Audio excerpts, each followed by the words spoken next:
Come in. Welcome. I'm E.G. Marshall. Welcome to the sound of suspense, to the fear you can hear.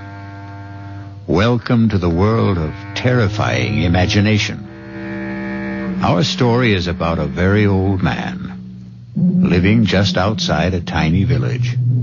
A very old man whose long life has been lived close to the soil and close to the people he loved.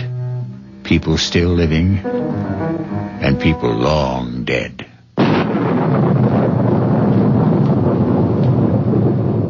Lie still, girl. Is it very bad? I don't know. She's very dear to me. If I should lose her... She's trying to raise her head. She knows I want to help her. Do you think you can? Young man, I never said I was a doctor. But I thought... the way I'm just an old man. A very old man.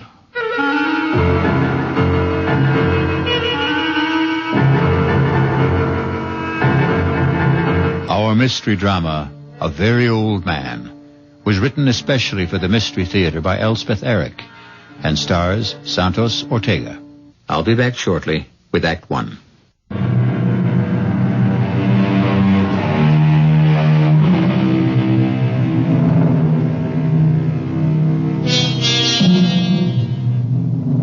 Look long and carefully at the face of a tiny baby. Look carefully and long into the face of someone who is very old. Do you see the wisdom in both? The very young and the very old have wisdom. In between, there is only accumulated information. Oh, you're home. Good. Well, he's done it again. Who's done what? Are you talking about my father? You know I am. I warned him. I said, Stefan, if it ever gets around, you'll ruin my medical practice. People won't believe in me. They'll only... Manfred, come sit down. Now, what's he done? Well, the same thing. Where is he? Isn't he home? Not yet. He went to the cemetery as usual. But you still haven't told me what happened. Well, Anna Brandt came to see me about a month ago. Severe attacks of pain in the upper abdomen. All the symptoms indicated appendicitis. I sent her to Carlweiss for the operation. Of course, he examined her, too, and he agreed with me. No doubt about it, inflamed appendix had to come out. Well, he operated the next day, and that same night, she had another attack. Well, so it wasn't... How could she have had another appendicitis attack when he'd just taken her appendix out? Well, he was as flabbergasted as I was. Yes, but what's it all got to do with my father? Stefan happened to be in my office the day Anna Brandt first came to see me. Oh. You know how he loves to hang around the office. Anna Brandt wasn't 10 feet out of the office when he told me there's nothing wrong with her appendix. Oh, not again. I can't have my father-in-law, who's been a farmer all his life, telling me, a doctor with a reputation, that I don't know what's wrong with my own patients. Of course you can't. For a minute, I did think back to that boy, the one with the asthma. What seemed to be asthma, anyway. The Rothberg boy. Father was right about him. I know. He made a lucky guess. Father went to see him every day. Talked to him, rubbed his chest, his throat. In 2 weeks, the boy was all right. The boy was hysterical, over-aspirated, nothing more. But this business with Anna Brandt, the day she came to see me, Stefan was asleep in the waiting room. I was explaining to Anna that I couldn't perform the operation, simple as it is, because of my hands, my arthritis. But I would send her to Carlweiss. Well, she accepted that. Everybody knows about my arthritis. And she said something pleasant to Stefan. That was the first I knew that he wasn't asleep. Well, he didn't answer her. He just stared at her as though he'd never seen her before. I reached for the phone to call Carlweiss. Stefan got up, came over to the desk, and took the receiver out of my hand. Manfred. Stefan, don't. It's not so. Not so. Have you had a bad dream, old man? It's not so what you said to Anna Brandt. There's nothing wrong with Anna Brandt's appendix. Stefan, don't start diagnosing again. You're not a doctor. There's nothing wrong. We had enough trouble after you diagnosed the Rothberg boy. The Rothberg boy never had asthma. All right, it turned out that he didn't. But that was a lucky guess. And it didn't do my reputation any good when word went around that you'd been right. I never told anybody. Yes, but the boy did. And his mother did. And people started coming to the house, coming here. All of them wanting to see you. But I told them to go away. It's not always that I can help. Well, I keep hoping, expecting God knows what miracles. Now are you going to start the whole thing up again with Anna Brandt? There are 3 of them. Come on now. Get your coat, Stefan. They're dark, brown or black, and hard. It's getting late. They're the size of olive pits. Are you talking about Anna Brandt? I saw them, close together. They were high in a body, about here. 3 of them. You saw them, 3 of them. The size of olive pits, lying here, above the stomach, about here. Have you got X-ray eyes, Stefan? Is that it? No, my eyes are like everybody's. Well, then, what do you mean you saw them? Her body was transparent. I could see right through it, as though the skin had been removed. I could see everything. Carl Weiss was as confident as I was before the operation, and he was as confused as I was after. I swear I don't know what made me say it, but I said it. I said, Carl Weiss, could it be a stone? A gallstone, perhaps? Well, he was taken aback a little, but he couldn't deny a possibility. Maybe a remote one, but a possibility. I felt like a fool, but I told him I thought he should go ahead. And he did. This morning. And he found? Gallstones. 3 of them. The size of olive pits.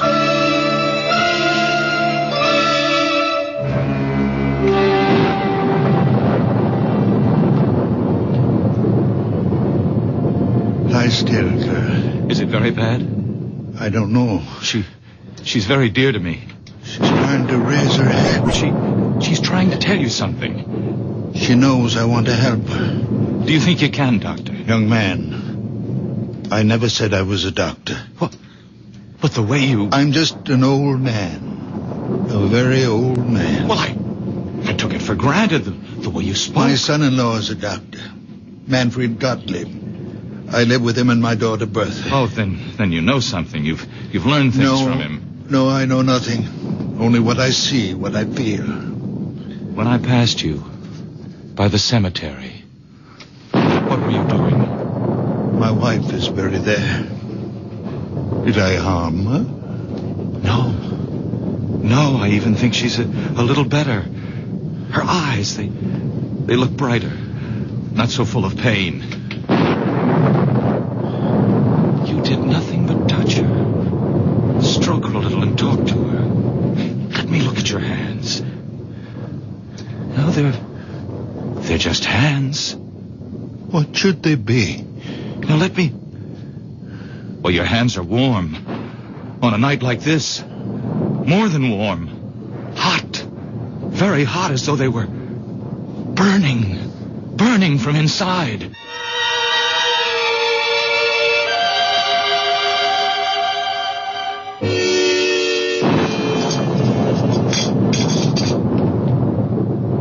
If it should get around about Anna Brandt... You don't think I'd tell anyone? Well, these things have a way of leaking out.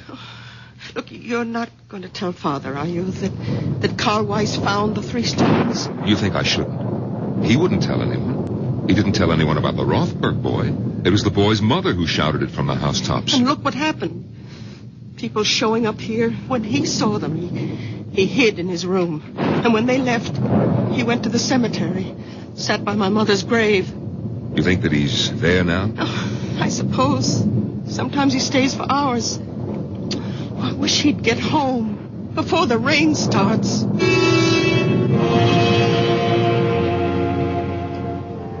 Emily, my dear. Come now, Emily, my precious. I need you. You are my strength. I can do nothing without you. Come to me, my darling. Come to me, my darling.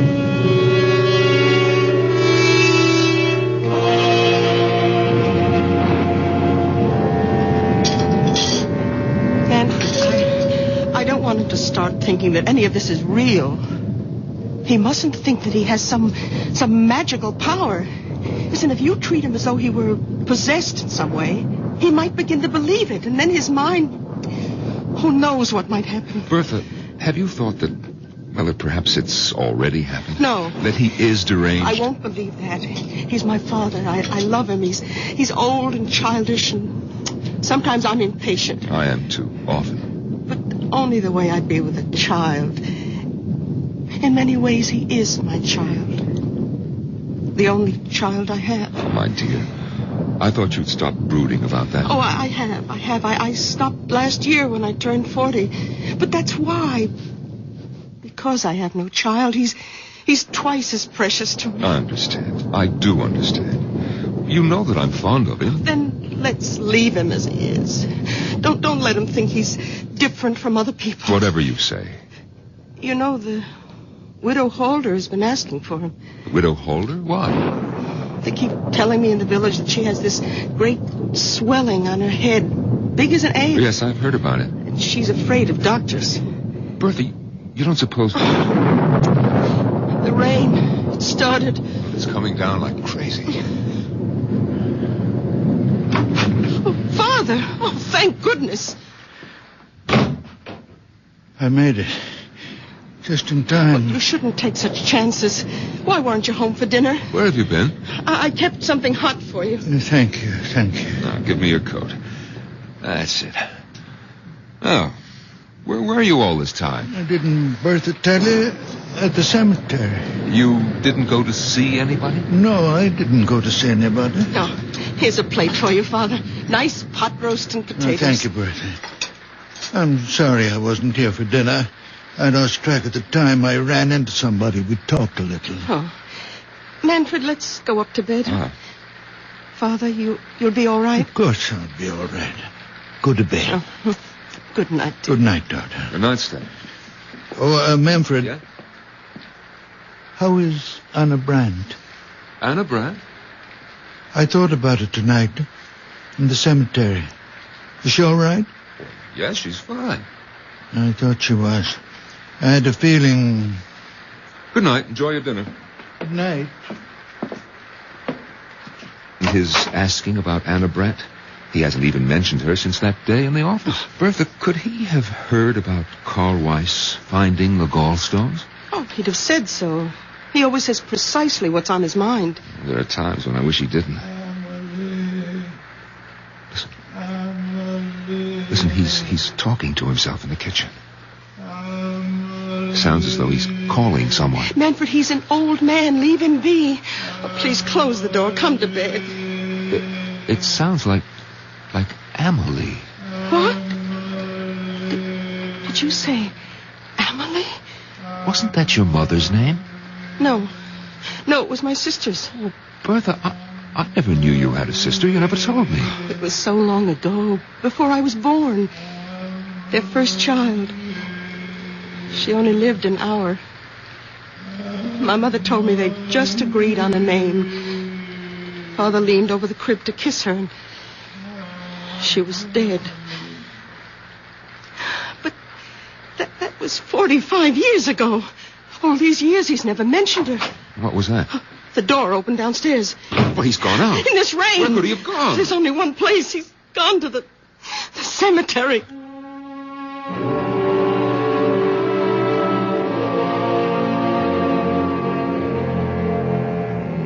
When those around us cannot understand, where do we turn?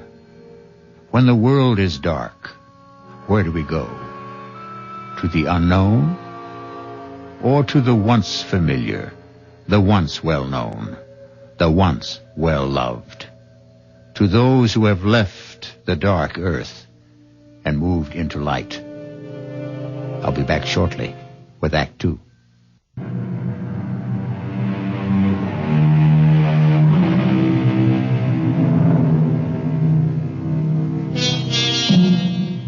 Now come back with me to the story of a very old man and the people who loved him and could not comprehend him, or could not comprehend him because they loved him, or because they tried too hard.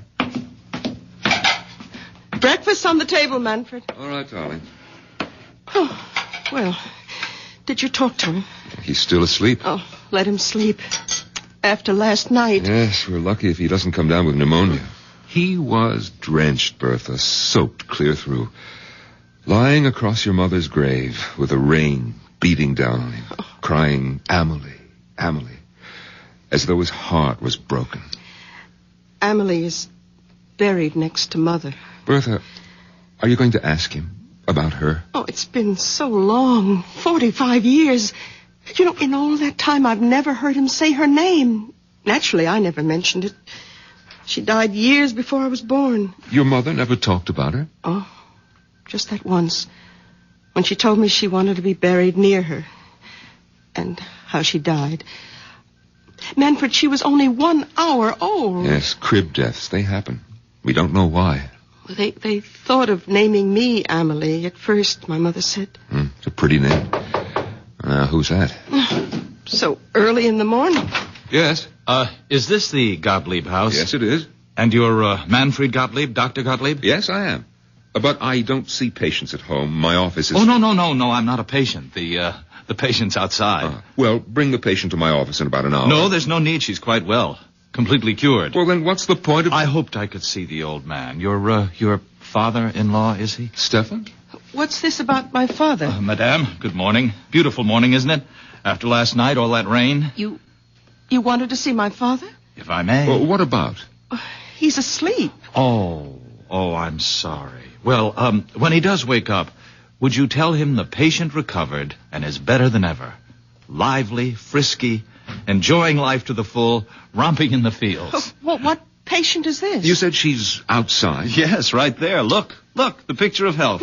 I don't see any... You don't mean... Well, not the horse. Yes, my prize mare, my favorite. I thought I might have to have her put away, but your father, madame. Oh, yes, it's all due to him. Well, when was this? When did you meet Stefan? Last night. Just before the rain started. Didn't he tell you? Oh, well, come inside. Huh? Have some coffee with us. Oh, thank you. Sit down. Manfred, get another cup. May I introduce myself? Otto Kraus. Well, I'm Bertha Gottlieb. This is my husband. Oh, but then my father must have told you. He lives with us. Your father is quite a man. Your coffee. Oh, thank you. Yes. You see, I was returning to the village, and I was passing the cemetery. Suddenly the mare sank to her knees. Her legs seemed to give way completely. And there she lay on her side in the middle of the road. I was frantic. I thought perhaps a stone bruise, but I looked at all 4 hooves. Nothing. And there I was, half a mile from home, my precious horse stretched out on the road and a storm coming up. And then I heard a sound coming from the cemetery. Someone calling a name. Was it Amelie? Yes, something like that. I shouted for help. In a minute, an old man appeared. Stefan. My father. Yes. I asked him to help me, but I wasn't sure he even heard. He seemed very distraught. He went straight to the mare, knelt down and took her foreleg in his hands and started rubbing it very gently. He knew which one was hurting her. And after a while, the pain went out of her eyes. Couldn't understand it. It was something about the way he touched her. I asked to see his hands, and he held them out. And even before I touched them, I could feel the heat spreading out from them. Heat? What heat? Haven't you ever noticed? The extraordinary heat from his hands? Oh, I can't say that I have. Oh, but it's true. His hands give off a warmth. I can't believe you've never noticed it. Well, it could have been on such a wet, cold night. It only seemed that way to you. You imagined it. Oh, I suppose that's possible, but I didn't imagine it when the mare got to her feet. Well, she was all right? I walked her home. I couldn't quite believe it all. I bedded her down. And this morning, all I could think was I must tell the old man about it. There are stories going around about him in the village. Perhaps you've heard some of them? Well, I'm only here on a visit to see my aunt. I don't live here. Well, he doesn't really do anything. He's just around. And people love him. They like to think because he's such a sweet old man that he can do things doctors can't do. And because he's such a very old man, we wouldn't want him to start thinking that there was anything miraculous about anything that happened quite naturally. Well, you think it might affect him? Might affect his mind in some way? He's a very old man. It could happen. Well, I suppose it's possible she wasn't really lame. Of course it's possible. Only ask him, will you? About his hands, those amazing hands. Yes, we'll ask him. I mean, giving off that heat, I felt it, you know. Well, I'll be getting along. My aunt's expecting me. Well, we'll tell him you stopped by. Yes, I wish you would. Tell him, and please, tell him thanks. We'll tell him. Do you think we should wake him? Come on, it's time. Yes. We have to tell him about the young man. And the horse. But we won't make anything out of it. Nothing at all. Just say that he dropped by. To say thanks, yes. Father? Stefan, are you awake? What time is it? Oh, it's almost 9 o'clock. Why aren't you at your office? Well, it seems that a young man stopped by to see us, Stefan. Well, actually, Father, he wanted to see you, but we told him you were sleeping. Why me? Well, it seems he met you on the road last night. Got a horse. A mare it was. That's right. The horse had a swelling. Do you feel well enough to get up now, Father? I think so. You're sure? After last night? I'm all right. All right, now just let me help you out of bed, Stefan. Yeah, I can manage. Give me your hand. Come on. That's it. Yeah. Here are your slippers. Yeah, I'll go splash some water on my face. And then you'll have breakfast. Bertha, his hands are as cold as mine. Colder. That young man did imagine it about his hands. Well, you know how it is. If your hands are cold, anyone's feel warmer, even if they're only a little warmer than your own. And he'd been riding back from the village on horseback. Yes, so of course his hands were very cold. Of course. My head is clearing a little. Oh, good. I'll go down and have some coffee ready for you. Thank you, Manfred. And 2 eggs. 4 minutes. Your clothes are on the bed, Father. Thank you, Bertha. Father, last night when Manfred and I came up to bed and you were eating your supper, anyway, that's what we thought you were doing. It's what I was doing. Well, we heard you talking. Was I talking? Well, you kept saying, we heard you say, Amelie. I said what? Over and over. Father, were you talking to Amelie? What do you know about Emily? Only what Mother told me. What did your mother tell you? That Emily died. That she only lived an hour. She was our first child. 45 years ago, Father. She died in the crib. I remember her so well. Why do you talk to her now, Father? Why do you call to her? Because she comes back to me when I call her. Father, you don't mean that. She comes back to me. To me. Not to anyone else. Only to me when I call her. You don't believe in ghosts. Emily is not a ghost. Her spirit comes back to me when I call. Father, you can't believe I this. am the only person left on earth she remembers. Her mother is dead. The midwife is dead. When I am dead, there'll be no one for her to come back to. No reason to come back. You can't believe what you're saying. I don't have to believe. Or not believe. I know. I won't let you. You have nothing to say about it. Nothing. I will not stay in this house and listen to you tell me that my Emily will not come when I call. I'm going to her now. Father, wait. Father, come back. Stefan, what's the matter? Get out of my way. Stefan! Father. Oh, Father. Well, he came tearing down the stairs. He brushed right past me. What's the matter with him? I talked to him about Emily. I made him angry. Where's he gone? Do you know? To her. To Emily.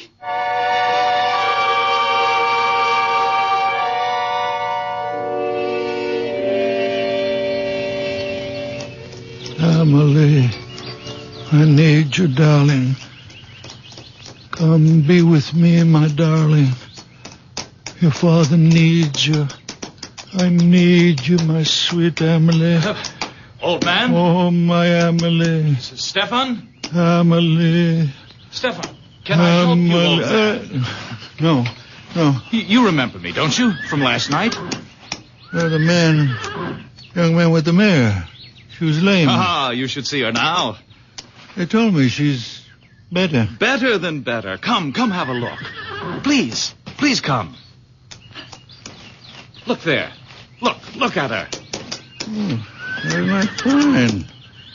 Not a sign of lameness. I came to your house a little while ago. You were sleeping. They told me you were there to say thanks. There was no need for that. Oh, I'd like to do more than just leave my thanks. I'd like to invite you to my aunt's place. Oh, no, I couldn't. No, I'd like you to meet my aunt, please.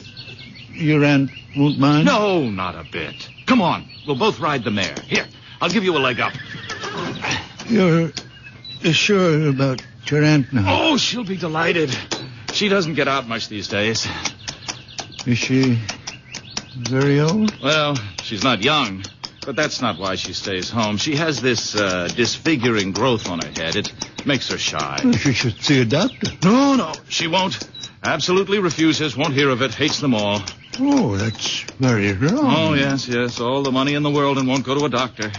So she sits in her parlor and reads her Bible. Ah, there's the house. Oh, yes, the big stone house. You know the house?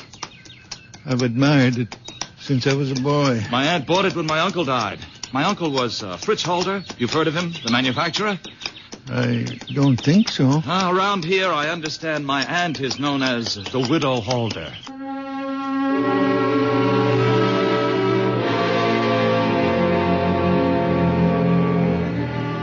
Some folks are afraid of one thing, some are afraid of another. Everyone who's afraid wants to run and hide. It's natural. Most natural thing in the world. But what may be hiding in the hiding place? That's the question. It could be something else to be afraid of. I'll be back shortly with Act 3.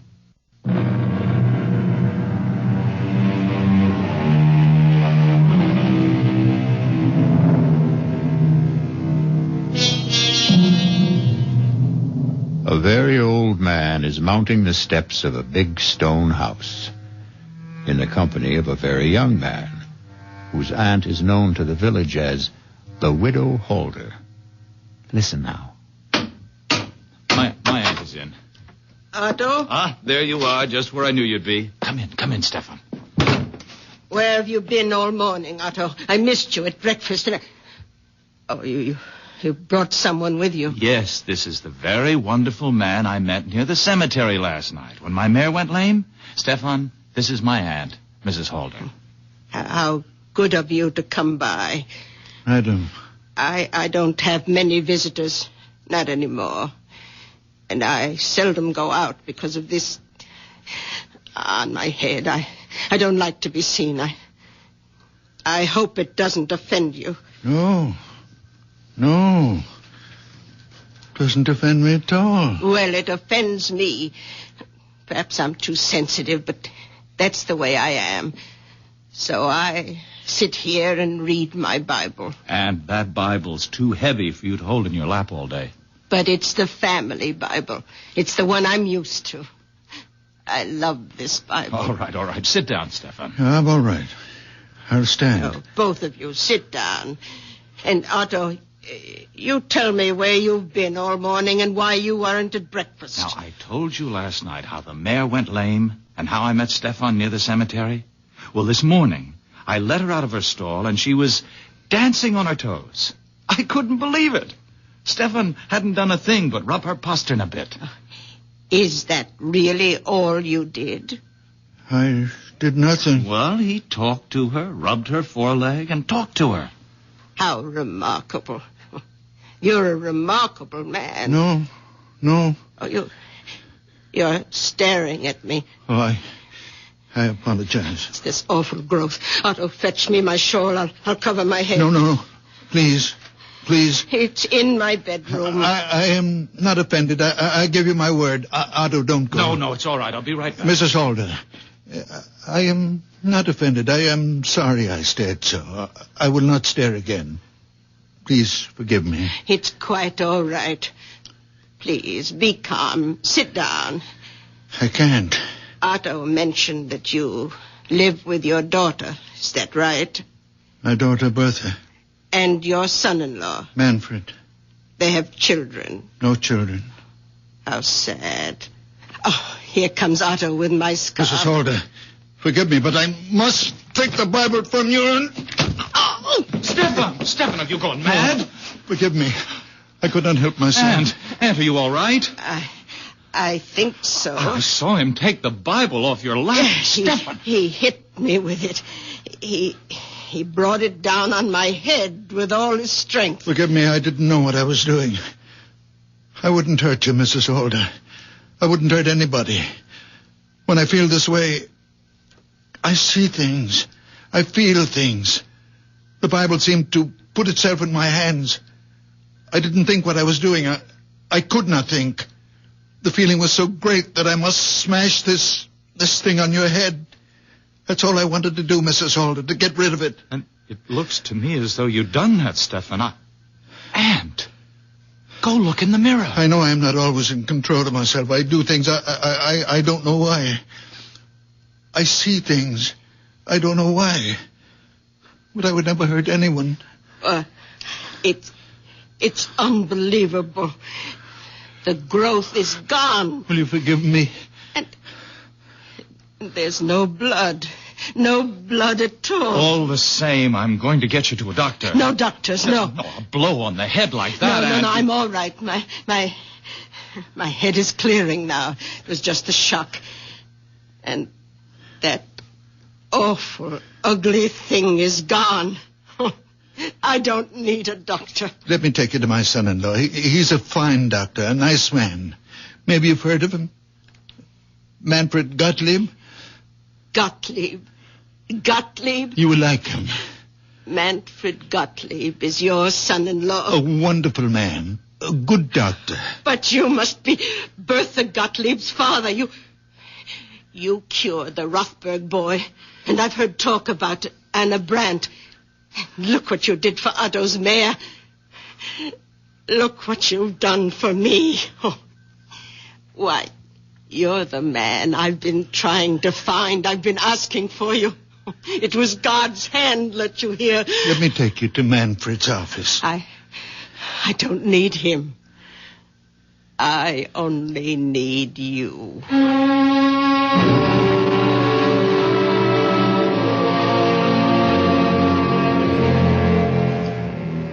If I've hurt your aunt in any way... We'll soon know. Otto, I don't want these spells that I have. I don't ask for them. Only sometimes the pain gets so great. What pain? Well, the pain of living. When it seems more than I can bear, I go to the grave of my wife and my baby daughter, my Emily. And I call to her, my little one, who only had 1 hour of life. And she comes to me and gives me comfort and courage and belief. I believe that even though I can do nothing about the great pain of living, there are other pains, and I can do something about them. I know I'm not quite myself when I'm like that. I know I'm not really strong or courageous. But when the spell is on me, the people in pain... they become transparent. You mean you can see through them? I do see through them. How do you explain your hands? Just hands? Oh, no. The night you massaged the mare, I took hold of your hands and they gave off a glow, a sort of radiating warmth. I know, I felt it. They burned like a steady flame. Perhaps I grow feverish when Emily is with me. Now you go home and rest, Mrs. Holder. Come back in a few days and I'll change the bandage, or you can do it yourself. I'll do it myself. She's all right, Doctor? Right as rain. Well, what was it? I mean, the growth on her head. It was a wen, a common, ordinary wen, a hardened cyst. If you'd come to see me, Mrs. Holder, I might have recommended that you have it removed by surgery. Oh, no. On the other hand, I might have done precisely what my father-in-law did, broken it with some heavy object. Probably not the Bible. Come, Aunt. I'll take you home. And thank you. Dr. Gottlieb. You may get more of these growths, these wens on your head, Mrs. Holder, or someplace else on your body. Now, if you do, call me and I'll... Oh, no. No, thank you. I know whom to call. And you'll come, won't you, Stefan? Of course you will. No offense, Doctor, but I put my faith in Stefan. Goodbye. Goodbye. Thank you. Goodbye, Stefan. No offense, Doctor, but I put my faith in Stefan. Why did I bother to become a doctor at all? Why all those years at school? Why did I take examinations, get my license? What good is it if everyone would rather put their faith in a farmer? Manfred, I'll never do it again. Come in, the door's open.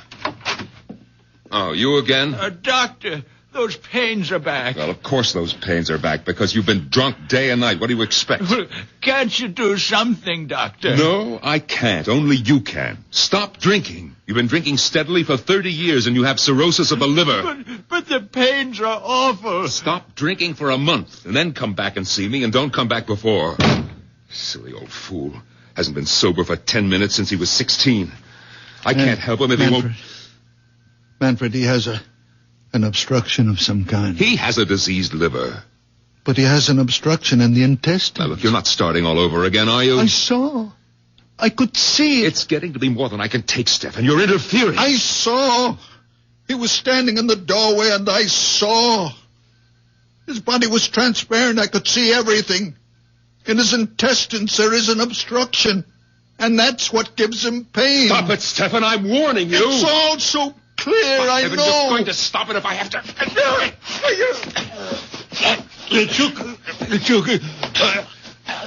Manfred, take the hurt on my throat. Stefan.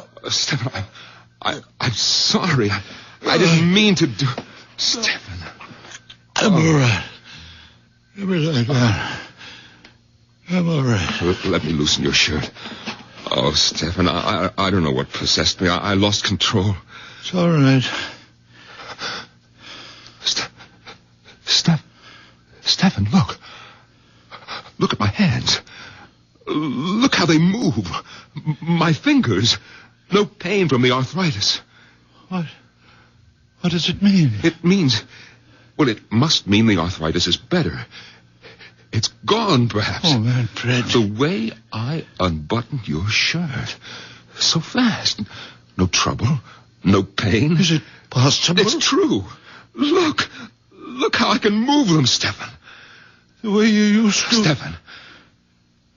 Stefan, I felt the warmth Otto was talking about.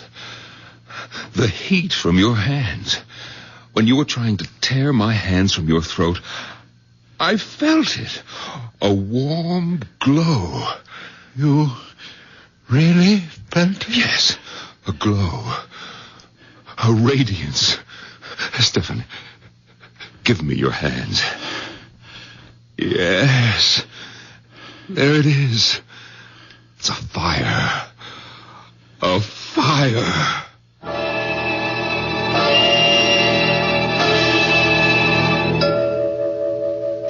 Bertha! Manfred, please.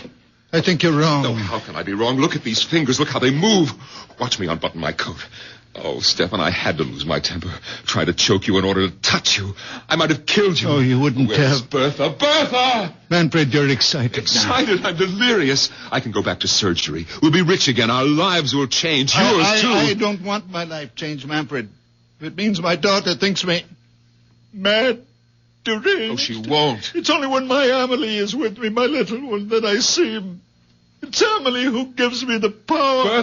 Bertha, where are you? Are you upstairs? I'm nothing without Amelie. It's her innocent soul that enters into me. What are you doing home at this hour? Bertha, where were you? Oh, I was taking a nap. Bertha, look. My hands. Look how my fingers move. What happened? Your father. Your father happened. His wonderful hands. Bertha, you remember the young man with the mare? How Stefan put his hands on the mare's foreleg and the mare got up and walked? We don't know that. It's true. It's true. You haven't seen the mare? It happened to me. To me, believe me. I can't. I didn't believe it either, but then Mrs. Holder came to the office. Mrs. Holder? Yes, she's the aunt of the young man with the mare. Stefan went to see Mrs. Holder. He didn't. Her nephew took him there, Bertha. And Stefan broke the wen on her head with a big Bible. Oh, no. He did right, Bertha, right. It was only a wen, and he was right. He didn't know what he was doing, and he was right. Manfred, you must stop this talk. Bertha, after Mrs. Holder left, an old patient of mine came in. The man has been a drunk for years. I was sure his liver was enlarged, diseased. But I sent him away. And then your father said, Manfred, you are wrong. The man has an obstruction. His intestines are blocked. You believed him? No, I didn't believe him. I was out of my mind with rage that he would dare to tell me that I was wrong. And But Bertha, I took him by the throat. He tried to tear my hands away, and it was then. Bertha, it was then that I felt the heat. The blessed heat from his hands entering into mine. And now look. Bertha, if he can use his hands, be happy. Father, how long will it last? How can I know? Your moods, your spells, they've bewitched us all. I never meant harm. Well, they've got to stop. I want you to stay away from the cemetery. I'll stay away. I'll watch you every minute. If you like. I won't let you out of my sight. I'll treat you like a child. As you will.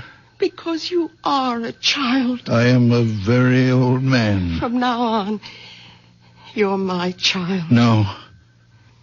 From now on, you will have your own child. A real child. Not me. What? I can see. The child is growing inside you. Soon you'll know it yourself. Next spring, you will bear your child, and it will be beautiful. A little girl. And you will... I hope you will give her the beautiful name of Emily. Father! Then my Emily can rest. I won't have to call her anymore. She can rest.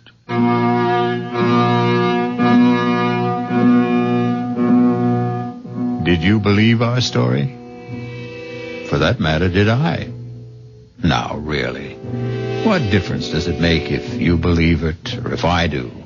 For the truth is that none of us knows what transpires in the mind and heart of a very old man. I'll be back shortly.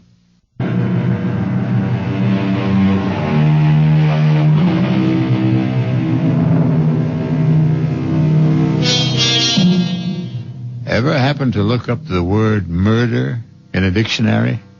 No? Then I'll tell you how the dictionary defines it. To kill with premeditated malice. The wrongful, intentional slaying of one human being by another. But don't let a wee bit of murder upset you, friends. The people on Mystery Theater don't mind being killed. Not a bit. Because every one of them is a deadhead. Our cast included Santos Ortega, Norman Rose, Bryna Raeburn, and Billy Redfield. The entire production was under the direction of Himan Brown. This is E.G. Marshall inviting you to return to our Mystery Theater for another adventure in the macabre. Until next time, pleasant dreams.